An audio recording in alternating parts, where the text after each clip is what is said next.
90s பழைய நினைவுகளை கொஞ்சம் பறக்க விடலாமா? கவர் இல்லாத மிட்டாய்களை பாட்டில இருந்து எடுத்து சாப்பிட்ட கடைசி தலைமுறை, கிரைண்டர்ல மாவு அரைக்காம ஆட்டுக்கல்ல மாவு அரைச்சு சாப்பிட்ட ஆரோக்கியமான தலைமுறை, செருப்பு இல்லாம கால் கடுக்க ஸ்கூலுக்கு நடந்து போன கடைசி தலைமுறை, டேப் ரெக்கார்டரை யூஸ் பண்ணி ரெக்கார்ட் பண்ண கடைசியான தலைமுறை, 5 காசு 10 காசுன்னு சேர்த்து வச்சு சைக்கிளை வாடகைக்கு எடுத்து ஊரெல்லாம் சுத்தின அழகான தலைமுறை, முதலா செல்போனை யூஸ் பண்ணி நண்பர்கள் கிட்ட பேசின தலைமுறை.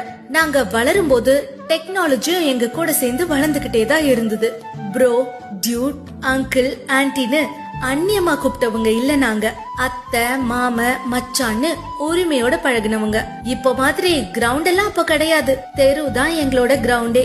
வெயிலு மழைன்னு பாக்காம மண்ணில கால வச்சு உருண்டு புரண்ட தலைமுறை, சக்திமானையும் மைடியர் பூதத்தையும் மெய் மறந்து பார்த்த தலைமுறை, பண்டிகை காலங்கள்ல சொந்த பந்தங்களோட கொண்டாடி வீட்லயே இருக்க பெரிய ஆண்டனால இருந்து வர கேபிள வச்சு படம் பார்த்த கடைசியான தலைமுறை. தப்பா நினைச்சாலும் பரவாயில்ல, பக்கத்து வீட்டு மாங்காயும் நெல்லிக்காயும் திருடி தின்ன தலைமுறை, உலகத்தோட பெரிய மாற்றங்களை விட்னஸ் பண்ண தலைமுறையும் நாங்க தான்.